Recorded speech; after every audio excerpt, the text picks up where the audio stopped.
ओम शांति। श्राद्ध को हमें विधि पूर्वक सफल करना है तो उसके लिए हमें एक प्रयास बहुत जरूरी है।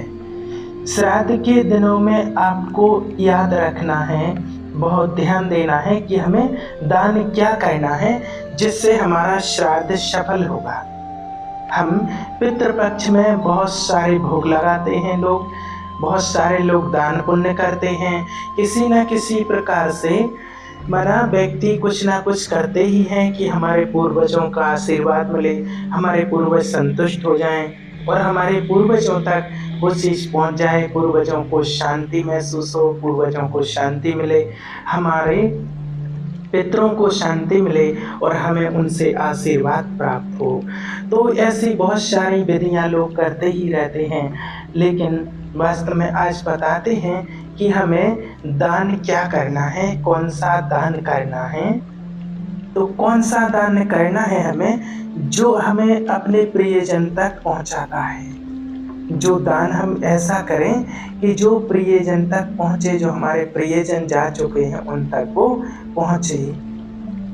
तो पहला करना है हमें दुआएं। श्राद्ध में हम जिन भी आत्माओं को भोजन कराते हैं, जिन भी आत्माओं को आप कोई भी प्रकार की वस्तु दान में देते हैं, वो आपको बदले में क्या देते हैं? दुआएं। तो वहां पर वो दुआएं उस आत्मा तक पहुंचाएं, उस आत्मा तक पहुंचती हैं। जैसे हम कई बार उनके निमित्त कोई बड़े बड़े कार्य कर देते हैं, कई लोग बड़े बड़े दान कर देते हैं, पुण्य कर देते हैं, कोई धर्मशाला बनवा देते हैं, कोई पानी की टंकी बनवा देते हैं। ऐसे माना कुछ ना कुछ अपने पूर्वजों की स्मृति में, उनकी यादगार में, और ऐसे कुछ ना कुछ बड़े बड़े कार्य लोग करते हैं।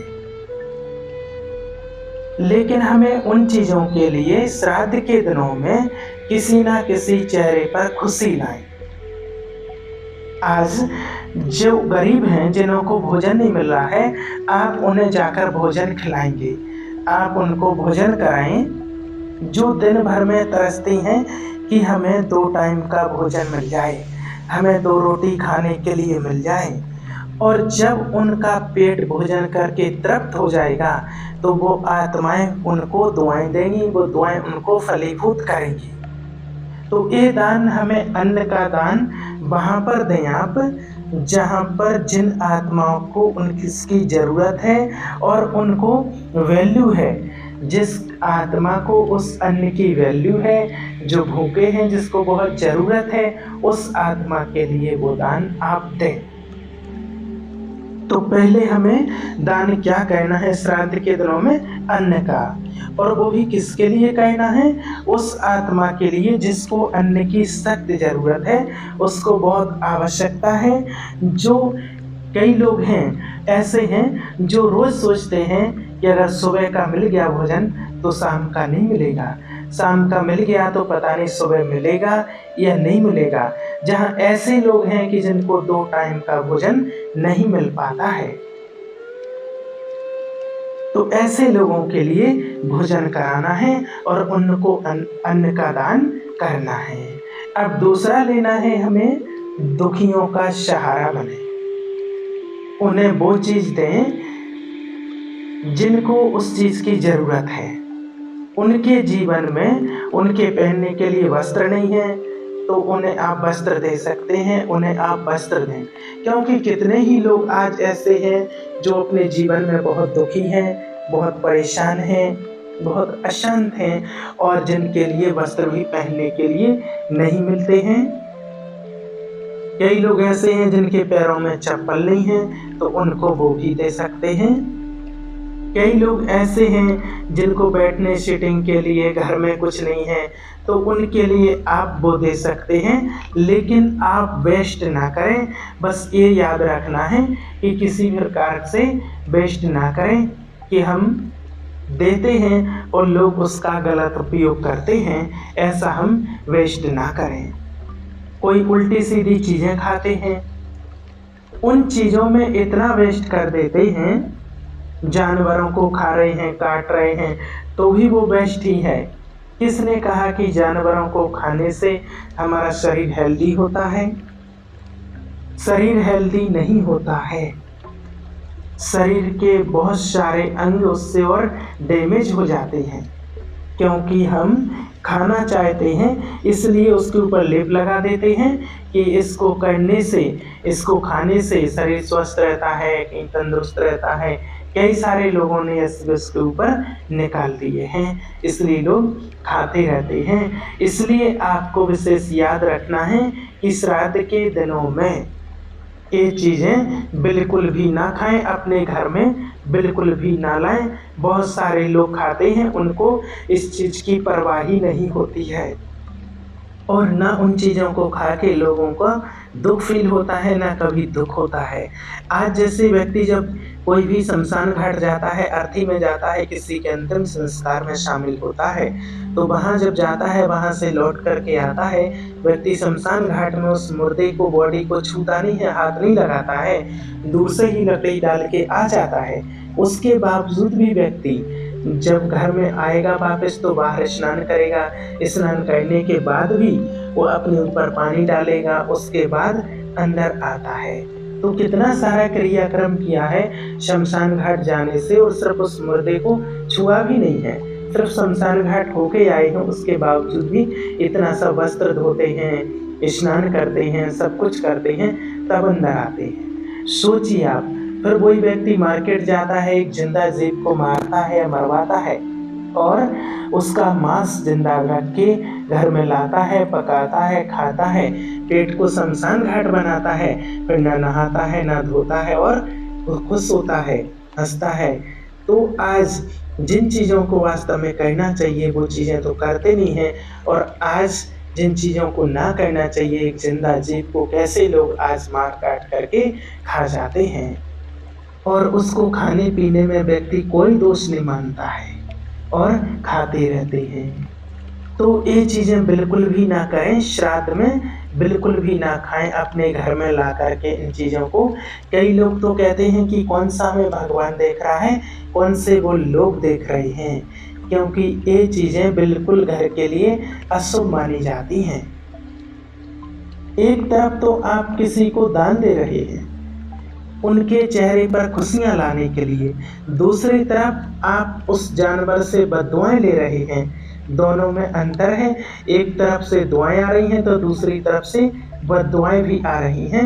यहाँ पर विशेष ध्यान रखना है कि जब हम वो चीज़ कर रहे हैं प्योरिटी के साथ कर रहे हैं, क्योंकि वो फलीफूत हो उसके लिए हम कर रहे हैं। तो जो धन हम बेस्ट चीज़ों में गंवा रहे थे, उल्टी सीधी चीज़ों में खाने में गंवा रहे थे, उसी धन से आपको घर के और धन से नहीं, बस उसी धन से जितने में वो चीज़ें आती थी, उसी पैसे से, उसी धन से किसी गरीब को हमें भोजन कराना है, और उतने में ही कितने लोगों का भोजन हो जाएगा।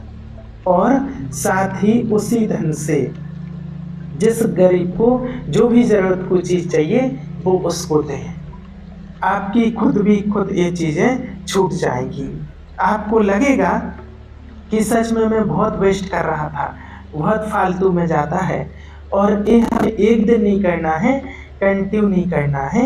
आपको खुद कुछ ही दिनों में ऐसा लगेगा कि नहीं खाना चाहिए, और देखो ये जो मैं बंद किया, ये वो ना करके और गरीबों को खिलाया, और इनके चेहरे पर कितनी खुशी आ गई, और उससे कितनी दुआएं मिलती हैं। वो लोग कितनी दुआएं दे करके जाते हैं, रिलेशंस से हमारे परिवार के लिए, बच्चों के लिए कितनी दुआएं देते हैं, और दुआएं ही हमारे जीवन में काम में आती हैं, क्योंकि दुआओं से बड़ी ना तो कोई दवा है और ना ही कोई दौलत है। इसलिए सबकी दुआएं लेना है। तो ये है असली दान, और इसे क्या कहा जाता है? त्याग का बलिदान। क्योंकि आपने क्या किया? नकारात्मक चीज़ों का त्याग किया पहले जीवन में, फिर उसी चीज़ का आपने किया दान, और वो बन जाएगा आपका बलिदान। जैसे बकरे की बलि देते हैं ना लोग, तो दर्द पीड़ा तो उसे भी होती है, लेकिन लोग उसको भी खा जाते हैं। लेकिन हमें वहाँ पर अपनी उस आदत की बलि चढ़ानी है, उस गंदी हैवियत की बलि चढ़ानी है, उस गंदी आदत की बलि चढ़ानी है जिसकी वजह से जानवर काटे जाते हैं, उस चीज़ की बलि चढ़ानी है जिसकी वजह से मेरी फैमिली परेशान है कि ये छोड़ दे, ऐसा काम करना छोड़ दे, है ना। आज कोई ऐसा परिवार नहीं है, कोई भी फैमिली नहीं है, कोई भी पत्नी नहीं होगी कि पति ये काम करके जाए और पत्नी खुश होती हो, है ना। ऐसा कभी नहीं होता है कि वो खुश हो, क्योंकि जब आप कहीं ना कहीं गाली देते हैं, शब्द बोलते हैं, उनको उल्टा सीधा बोलते हैं, तो उनको भी दुख होता है। आज वो भी बहुत परेशान रहती हैं। और जो लोग ऐसे काम करते हैं, मांस मदिरा का सेवन, दारू का सेवन करते हैं, उनका कोई भी व्यक्ति कभी सम्मान नहीं करता है और परिवार वालों को फील होता है कि छोड़ दे तो बहुत अच्छा होता। और लेकिन कई ऐसी माताएं मैंने भी ऐसी देखी गई हैं कि बेचारी डर के कारण भी कुछ नहीं बोल पाते हैं। भाई लोग कई पी खा लेते हैं, लेकिन अगर बाई चांस किसी नारी ने उनको ये कह दिया कि आप ऐसा नहीं किया करो, तो उनकी धमकी क्या क्या कहते हैं वो लोग कि घर छोड़ के चली जा, मायके चली जा, अच्छा नहीं लगता है तो चली जा। तो एक सोचिए कि वो आपको गलत कैरेक्टर से बचा रही है, आपको मरने से बचा रही है, आपको गलत चरित्र से बचा रही है, और वो आपको आपके जीवन में आने वाली समस्याओं को पहले से ही बचा रही है, सावधान कर रही है आपको। यहाँ पर उन बातों को नज़रअंदाज ना करें, क्योंकि माताएं बहनें जीवन में पहले से ही बहुत त्याग कर चुकी होती हैं, लेकिन कई बार वो भी फिर गलत एक्शन उठा लेती हैं, क्योंकि हम उन्हें उठाने देते हैं। आज देखिए महिलाओं के अंदर कितना दर्द भरा होता है, लेकिन वो किसी को बता नहीं सकती हैं। और जो व्यक्ति शरीर छोड़कर हमारे घर से चला गया है, हमें उसका दर्द नज़र आता है। जो घर में बैठा हुआ है उसका दर्द नज़र नहीं आ रहा है, लेकिन जो दूर बैठा हुआ है उसका दर्द नज़र आ रहा है। तो उसके लिए हम कितनी सारी विधियाँ अपनाते हैं। तो जैसे मान लो कई बार माता पिता हैं, उनका आप श्राद्ध कर रहे हैं, तो आप उन्हें उस श्राद्ध के समय वो चीज़ का त्याग करके बताएं, तो जाकर के वो आत्मा संतुष्ट होगी, खुश होगी, और उनसे आपको आशीर्वाद मिलेगा और आपका श्राद्ध विधि पूर्वक सफल होगा, संपन्न होगा। क्योंकि जब आप बुराई की कोई चीज़ छोड़ते हैं, दान देते हैं, आहुति देते हैं, तो उससे बहुत सारे लोगों के चेहरे पर खुशियाँ आ जाती हैं।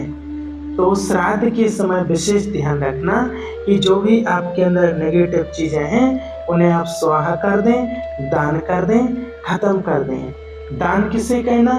किसी मनुष्य आत्मा को नहीं कहना है, भगवान को दान करना है कि भगवान आज के बाद में ऐसे नेगेटिव बोल नहीं बोलूँगा, ये गंदी चीज़ें मैं नहीं खाऊंगा, नहीं पीऊँगा, ये घर में नहीं लाऊंगा, आज के बाद मैं घर में किसी को भी तंग नहीं करूँगा। तो वो आपका श्राद्ध होगा संपन्न और घर का माहौल एकदम खुशनुमा बन जाएगा। और जब आप खुश हो जाएंगे, इतने अच्छे कार्य करेंगे, तो पूर्वजों से आशीर्वाद मिलेगा और हमारे पूर्वज देख करके बहुत खुश हो जाएंगे। ठीक है, ओम शांति।